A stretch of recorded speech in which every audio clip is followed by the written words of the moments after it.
We are joined by a very special guest, maybe the specialist of guests. And I'm not saying that because he's my boss who can fire me. I am saying that because he is the greatest pre and post game show host in the NFL. Also the greatest podcast host in the NFL, Mr. John Schmeelk. How you doing? I don't know, man. I think you can get in trouble with Eric Eager and Thomas Dimitroff with throwing those words around. They're outside the NFL. You're in the NFL, working for the New York Giants. For one of the 32 teams, you are the greatest. I'll take that. I don't know if it's true, but I'll take it. Listen, I've heard all of one host. So to me, you are the greatest host.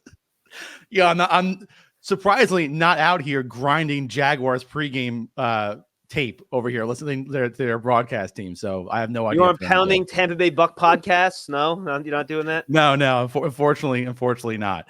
But the New York Giants had the most roller coaster of day ones in free agency history as a New York Giant fan.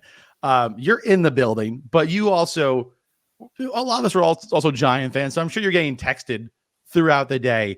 Can you explain that range of emotions from holy shit, we lost Saquon to, oh my God, we got Brian Burns?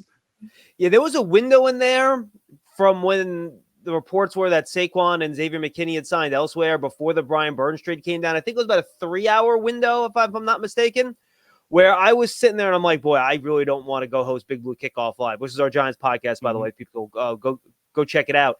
And I'm like, this is going to be a rough hour of taking calls from fans because fans were salty. They were mad. They were upset. And I understood that. But what I tried to explain to fans heading into free agency, because, look, I'm not surprised that both Barkley and McKinney signed elsewhere. If you listen to Joe Shane, the way he talks about building a roster, he's not going to put big-time resources into safety and running back. He's going to go to premium positions, and he's going to build in the trenches. So I was not surprised those two guys left. But what I tried to explain to fans is it's not just those guys leave and their money disappears. You can then take the $30 million average APY that those two guys reportedly on terms of their contracts add up to and go use it elsewhere. So can you spend that money and get, an expression I like to use is better production per dollar than you can spending $30 million on those two guys, but spending $30 million on somebody else? And well, here comes Brian Burns. And you found a premium player at a premium position. You look at his overall production in the first 5 years of his career, I think you would have liked a couple more double-digit sack seasons and maybe a little bit of a higher pressure rate. But then I went and re-watched his tape, and you're like, oh, my gosh, this guy's really good. His array of pass rush moves, his ability to get to the edge, to bend the edge. He has a pretty good motor, too, and he's not a zero against the run. He uses his length and strength well to set the edge. So, and look, you have to pay a toll on a guy like that because a player like Burns is never going to straight up reach free agency. You're going to have to pay a toll to get even access to the player, and the toll is a second-round pick. It kills me not to be picking 39 right now because you can get a really good player in this draft at 39. I think it does limit the Giants' options with how they want to build now in terms of building their offense up. But look, Brian Burns at $30 million for a defensive end, whatever that contract number ends up being at, there are different reports that are out there. The Giants don't announce that sort of stuff. You get a player that you hope can be an elite player at that position, complements Dexter Lawrence, gives another guy to maybe free up Kayvon Thibodeau a little bit. And now for the first time in a long time, Matt, teams will have a part of the Giants team that they're really going to have to game plan against every time they play them. And now that's going to be the Giants pass rush. Now, is this the best Giants front six we've seen in like a half a decade, maybe a full decade, between Lawrence, Burns, Kayvon, Okereke, like it's or Karake, like there's really, I'm not saying there's super, it's not the 07 line with Tuck and Strahan and Osi Manora, but we haven't had, or the Giants haven't had a solid group up front with a solid linebacker since the early 2010s. Yeah, look, there was the year when you had Snacks and Olivier Vernon, and I'm trying to remember who the second defensive end was. I think he was a pretty good player. I've tried to eliminate a lot of those years from my memory. They were not the best. Right, that 1 year we had Janoris Jenkins, and we went to the playoffs with McAdoo. Yes, like that was a solid season. Yes, correct. And they had their defensive line was actually pretty darn good that year. And if you remember, they got to the 2016 playoffs because of their defense. Their defense played really well that year. But their linebacker, they didn't have anybody close to Bobby Okereke. So I think that's the difference. So I do think you have to go back to probably the 2011 group, right? You still had, OC and JPP and Justin Tuck, and Michael Boley was still a pretty good linebacker on that roster. So I think that's as far back you have to go if you want to come close to what they have up front this year, if these guys can all stay healthy. Which is it's awesome to see, because as Giant fans kind of live through their defense and through their pass rush, to see a good defensive line, some good linebacker play, it is going to be fun to watch, especially from the booth. But it's also making up for kind of a lack of depth in the secondary, right? Xavier McKinney's gone. Adoree Jackson is gone. Right now, it's Pinnock and Deontay Banks. And there hasn't been a ton of addressing at those positions. I know we got Mills, but there's definitely a lack of star power in the back five now. Yeah, and they brought back Nick McLeod, which I think ended up becoming essential, because at least you could plug him in and he'll give you, passable play where he's not going to kill you out there. He's a good, solid veteran, great special teams player. But look, you have to pick and choose. The Giants had a lot of holes to fill this offseason, Matt, and they did not have the amount of resources you would need to fill every one of those holes, especially when you allocate such a big chunk of it to one guy in Brian Burns. Like, if they would have signed a $10 million pass rusher, and then maybe you could have gotten a safety and corner for that other 15 or whatever's left over from that, you might be able to make that work. But when you go after a big guy like Burns, who's going to make all that money, which, by the way, I think was the right thing to do, because those guys, again, do not become available very often, you're going to have limited resources to go after those other spots. So now I think you're looking at a corner for a day 2 pick, maybe safety as an early day 3 pick. But maybe they think Dane Belton can sit in there and be okay next to Pinnock. Maybe Jalen Mills, who they added, they think can be a starter for you at safety. Maybe they think the kid from Houston, the 7th round pick last year, they think can step in there and do a nice job and maybe give him some playing time at safety. So they have bodies, and Jerome Henderson knows all those players, and the Jalen Mills is the new one. Maybe they think that they can figure something out. But I do think corner is the one spot you are going to have to figure something out here. Cordell Flock can probably fill one of those areas, whether it's the slot spot or the outside spot. Nick McLeod's the other. But I think you want another guy in there with some level of experience that you can count on. So maybe like a third wave of free agency type of guy. Or again, you can address it early in the draft. Well, third wave is already happening, right? Like, that was the fastest first wave of free agency I've ever seen. It felt like 80% of the top targets were off the board by Monday, which was crazy. And then we started having some trickle down effects throughout the week for the second wave, but we're kind of already into that third wave. So I do agree. Adding some secondary talent would be, it's honestly, it's kind of needed. But on the offensive side, you get a lot of calls from Giants fans. I'm sure you love it. But the thing I hear all the time, and I want to push back on this, is the Giants don't invest in their offensive line. That's, I believe, is a bullshit statement, right? They have not invested well enough. That's the thing. They've invested. They haven't turned out to be the greatest, but they've invested a lot of resources over the last 5, 6, 7 years. Obviously, Andrew Thomas being the shining star of that group, being the all-pro offensive tackle on the left side who was hurt last year. But they've invested. And now in free agency this year, they kind of have a similar run and a bunch of good depth pieces, good guys that can kind of fill in and start. John Runyon comes in, gets a Mark Lewinsky type deal. Right now, it's looking like Thomas on the left, Stinney on the left guard, Runyon at the right, John Michael Schmitz at center, and Evan Neal at right tackle, or Illuminor. I also forgot about him, who started for Vegas. So there might. Do you see him competing for a spot along the offensive line, or is he there really to be a swing tackle? I think Illuminor could even start at guard, to be honest with you. That would not surprise me. When I talked to him, and you can go find that on the Giants YouTube channel, I basically said, what's your role going to be? He goes, I don't care where I play. I just want to start. I want to help this team win. And he talked openly about, I would love to play between Evan Neal and John Michael Schmitz, because I feel like my veteran experience can help those two guys. Remember, John Runyon, I think, is a natural left side player, even though he played right guard the last 2 years. He's left tackle at Michigan. He played his first, I think, 2 years in the league at left guard for the Packers before moving to the right side. So if I had to guess right now, it would be left tackle, Andrew Thomas, left guard, John Runyon, John Michael Schmitz at center, and then some combination of Neal and Illuminor at right guard and right tackle. And I think that's the advantage of bringing in Jermaine Illuminor, right? I was a big proponent of bringing in Michael Onwenu from New England this offseason because of that tackle guard flex. So it gives you some protection if Evan Neal continues to struggle at tackle. I think the Giants, with hope with the new offensive line coach and Carmen Brasillo, Neal can figure things out and he'll settle in at that tackle spot. But now you have Illuminor in there as a failsafe. He did a solid job. I thought he was a good average NFL starter the last couple of years for Oakland. He was fine for Vegas. Pardon me. He was fine. So if Neal doesn't work out at right tackle, you slide Illuminor right in there. Maybe you try Neal at right guard then, or maybe you move him to left guard if he's more comfortable there and you slide Runyon over to right guard. That's the beauty of these two signings for me, Matt. These two guys are so versatile in terms of the multiple positions they can play. Illuminor can play 4 different spots. So it makes it a lot easier for you to get your 5 best guys on the field, and you can get them in the right spots that work for them because Illuminor is so versatile, because Runyon is so versatile. And so I don't want to get too deep into the draft because we're still about a month away. But with these signings, do you think it takes an offensive lineman off the board at 6 for New York? Yes. I don't think they would pick one at 6. I mean, would I rule it out completely? No. But I think given all the attention they put on the offensive line and the defense in free agency, I think you got to try to give the offense a little bit more juice in the passing game with that 6th overall pick.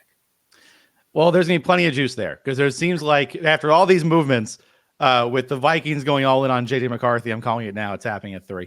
There's going to be a bunch of picks at the top, especially for guys like receivers like Malik Neighbors and Marvin Harrison. We won't get too deep into that.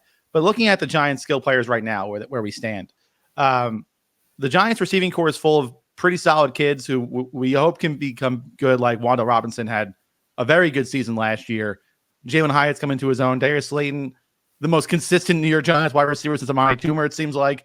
The man just gets 700 yards and 3 touchdowns every year. With where they stand, right? And we don't really know about Darren Waller if he's going to be back.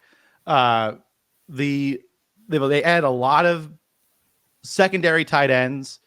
They added Devin Singletary there. So there's a good group of players there. I wouldn't say any stars at the moment, but how do you feel about this skill group surrounding either Daniel Jones or Drew Lock, depending on who starts week 1? First of all, if Daniel Jones is healthy, he's starting week 1. Well, mainly with the ACL. Like if he's not ready to come back from the injury, then yes. Yeah, correct. But I think there are some Giant fans, and I saw a media member posted the other day, can Drew Lock beat Daniel Jones out for the quarterback job in week 1? No, there will be no beating out. All right. If Daniel Jones is healthy enough to play, he will be starting at quarterback in week 1. Period. Stop. End of conversation. Of course, that's as the roster stands now, right? So, first of all, remember, Josh McCown was Drake May's coached him in high school. So don't be surprised. Maybe the Vikings like May too. I think they're all in to get a quarterback. We'll see which one it is. I think the Giants group at wide receiver and tight end look exponentially better if you slide in a number 1 option into that group, right? I think by themselves, you like some of the pieces there, but they don't have that one attention getter that's going to demand other teams dedicate multiple players to them unless Darren Waller is 100% healthy, which again, if he's back and he's 100% healthy, he can be that type of guy, but it's been a lot of hamstrings over the years, and it's still a tight end. If you could slide in that number 1 wide receiver, then all of a sudden, as a complimentary slot in Wanda Robinson and a complimentary speed guy in Jalen Hyatt that can be a vertical player, they look so much better when you have that guy on the other side as your ex, winning one-on-one whenever he wants. Or if you have to dedicate 2 guys to the Rome Dunze or Malik Neighbors or whoever's over there, then all of a sudden you got single coverage on Wanda Robinson, single coverage on Jalen Hyatt with the speed, and those guys become much better players. So I think the whole unit, it's a force multiplier situation, right? You get a number 1 in there, I think it makes everyone else better. So when I used to work at PFF, Mike Ramos would say that all the time about number 1 receivers, number 1 corners, right? You add a number 1 receiver, number 1 corner to your team, 2 other spots automatically get better, right? Because your second and third options become better at both those spots. So I agree. And looking just, again, we're still very far from the draft, about 45 days or something like that from the draft. Assuming the Vikings trade up, because they're going to. You don't make that trade and not move up. It looks like there's going to be a run of quarterbacks at the top. And by the way, it could be the Patriots, and I think the Chargers are still trying to get the hell out of there too. So I think those are the 2 spots to focus on. Even with them losing all of their playmakers, like it seems like originally I thought that, but now that most likely, I know the Cardinals keep saying they want to trade out. They want Marvin Harrison. Like they want Marvin Harrison. Like they want Marvin Harrison. Like we need air. Like they need him. Yeah, but you can get, if you're the Chargers, Matt, and you get you move back to like 12 or 13, and then you get an extra 2 on top of that. You could pick 2 wide receivers in this class, and you're gonna like you walk out of this class with Brian Thomas and Vlad McConkey. You're not feeling good about that. I love me some Vlad McConkey, but there in the minds I think of teams. There's a significant gap between Marvin and Malik, Rome, and then Brian Thomas. I agree, but I don't think that gap is as important to somebody like Jim Harbaugh. Maybe I could definitely see where that lies, but he did see Rome Odunze up close as he pounded that team into oblivion for a national championship. And by the way, I said Vlad McConkey. I should have said Roman Wilson, right? This is Jim Harbaugh we're talking about. I think exactly. We'll take Roman Wilson in the second round. Listen, I don't know if Vlad McConkey makes it past 32 to the Chiefs. I think there's a significant chance that happens. How scary would that be, by the way? That dude with Patrick Mahomes? Good Lord. God, no, dude, unfair. But let's say it falls this way, right? In terms of court, let's say the Vikings trade up for JJ McCarthy because I think that's hilarious, and I think that's the way. I really do think it's started to become a Trey Lance, Justin Fields, Trey Lance, Mac Jones situation where I think the NFL is higher on a quarterback than the media is, and I think that quarterback is now JJ McCarthy. I do think there are teams. All it takes is one team, right? Like I'm sure not every team had Trey Lance as QB3, but the Niners did, and that's all that mattered. Well, I retweeted Lance Zierlein yesterday, Matt, to your point. Mm-hmm. And I thought it was interesting. He said that J.J. McCarthy might have the biggest gap between what NFL teams think of him compared to what the media draft scout community thinks of him than any player he's seen since he started covering the draft. And he's been doing this a long time, so that's saying something. And look, I get it.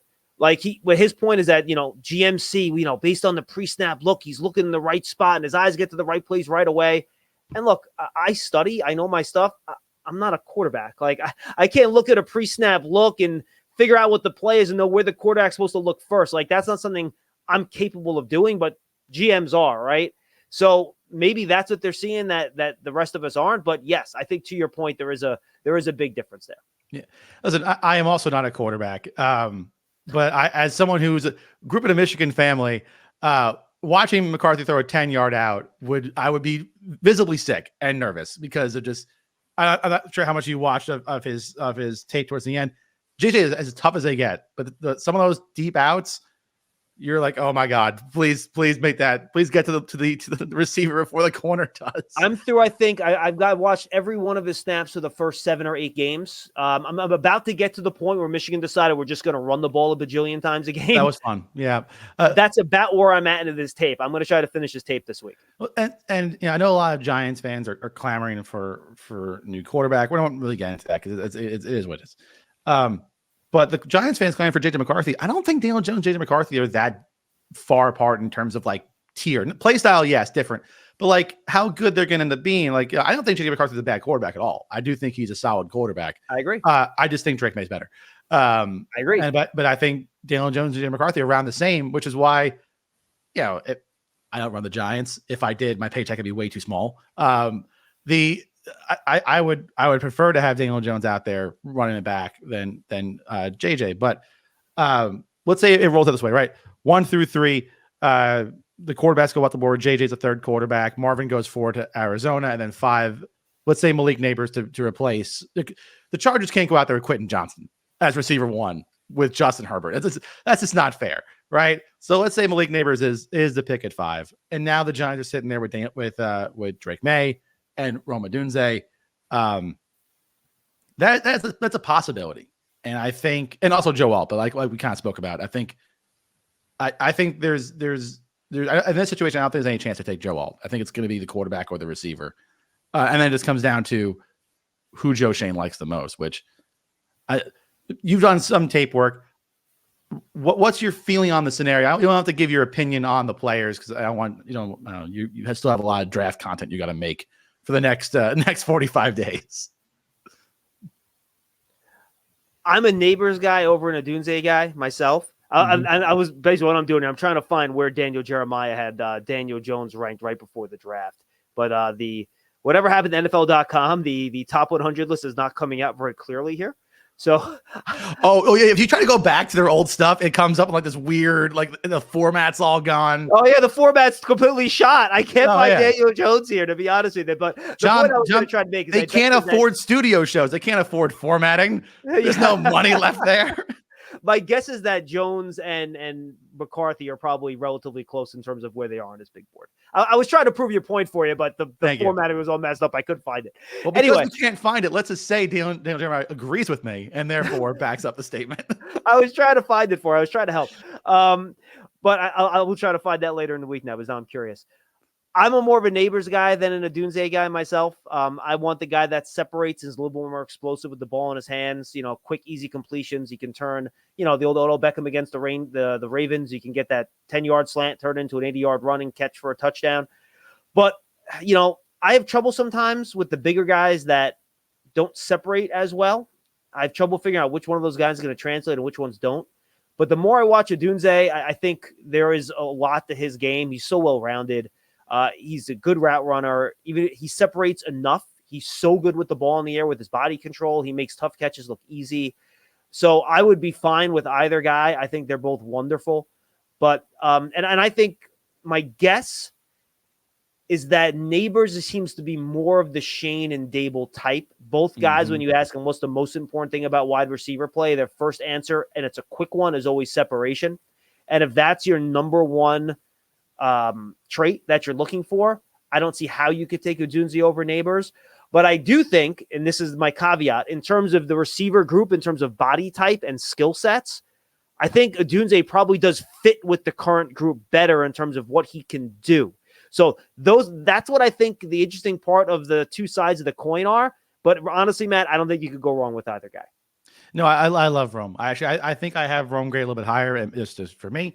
But I know just from looking at research with Joe Shane, his passive at drafting receivers, he likes very efficient receivers. Malik Neighbors is as efficient as they come in terms of yards per route run. So I could see why he would be his preference. Honestly, they're all so close together that like you're really not going to go wrong with any of these guys. Nope. I do wonder though, and we don't have a direct line to Joe Shane, so we can't ask him.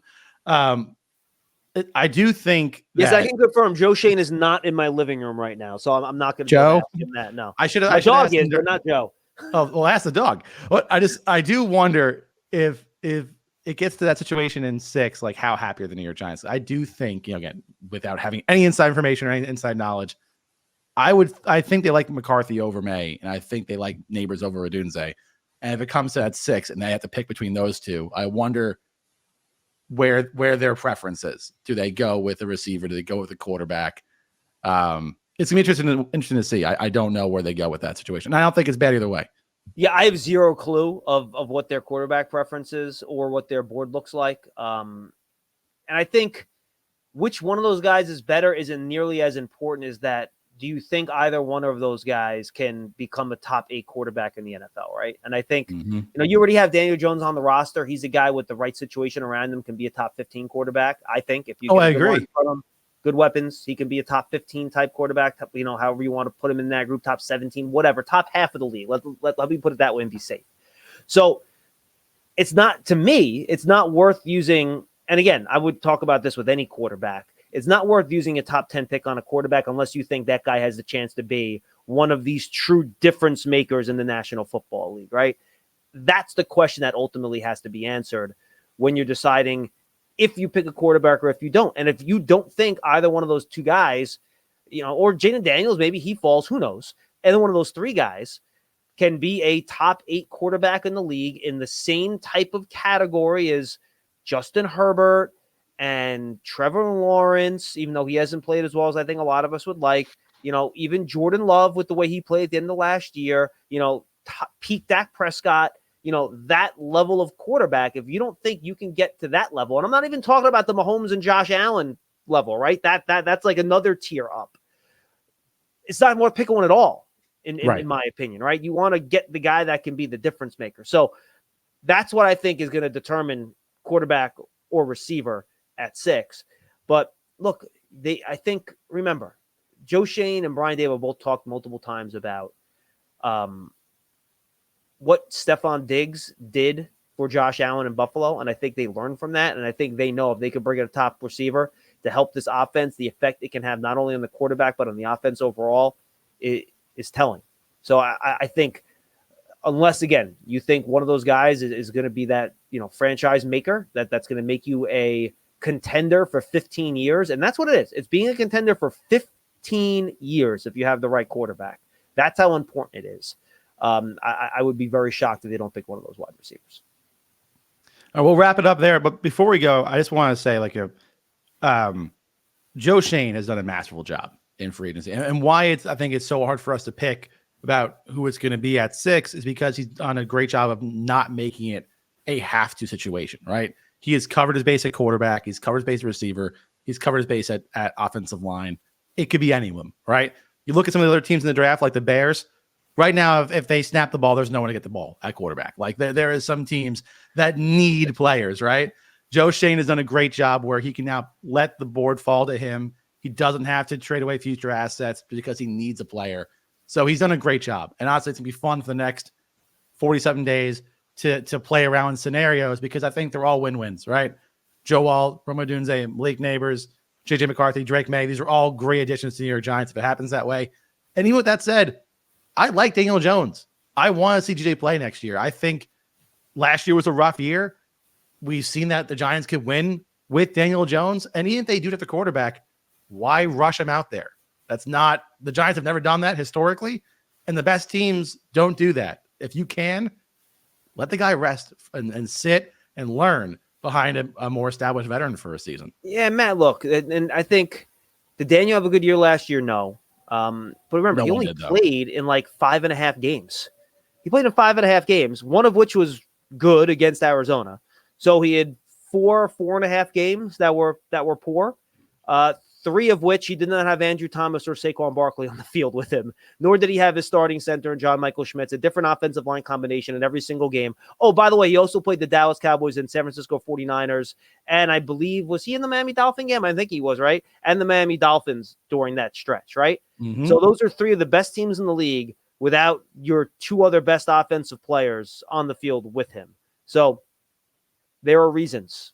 I'll just leave it at that. No, he's a good quarterback. So I think not that I'm the biggest defender of any certain players, but I thought he got unjustly hated this year. I don't think it was all on him. It was just a bad. Sometimes you get a bad beat. We knew the schedule was going to be hard coming to the season. Yep. Joe Schoen still had to do a lot of work to upend this roster from what he inherited. So it was a lot of things that happened this last year, and I think they're in a much better spot going into 2024. John, tell us with fans where they can find your stuff, Big Blue Kickoff, YouTube, everything. Where can they find your work? Yeah, absolutely. Giants Podcast Network, guys. Check it out. You can find it on the Giants mobile app, giants.com/podcast, or just search on your favorite podcast platform. We have 3 major ones going on right now. Our daily fan call-in show is Big Blue Kickoff Live. We're live every day at 12:30, talking Giants football with the fans. Then we have our interview podcast, which is the Giants Huddle podcast. We have draft analysts, former general managers, former coaches, former players. It's basically a long-form 20 to 30-minute interview podcast. We just had all the interviews with the Giants' newest free agent additions on there. Talked to Brian Burns, Jermaine Illuminor, Devin Singletary, who didn't even mention on the podcast, by the way. I thought that was a really good addition at running back. Mm-hmm. Who else did we talk to on that? Brian Burns, I mentioned, Runyon, Singletary, Illuminor. So check those out on the Giants Huddle podcast. Then if you're a draftnik, Tony Pauline and I have draft season. That's our draft podcast. We're all year long from start August through beginning of May. We do draft, and we're kicking that once a week. Again, just search for all those podcasts on your favorite podcast platform, Giants mobile app or giants.com/podcast. John, thanks so much, dude. Anytime, Matt. Happy to be with you.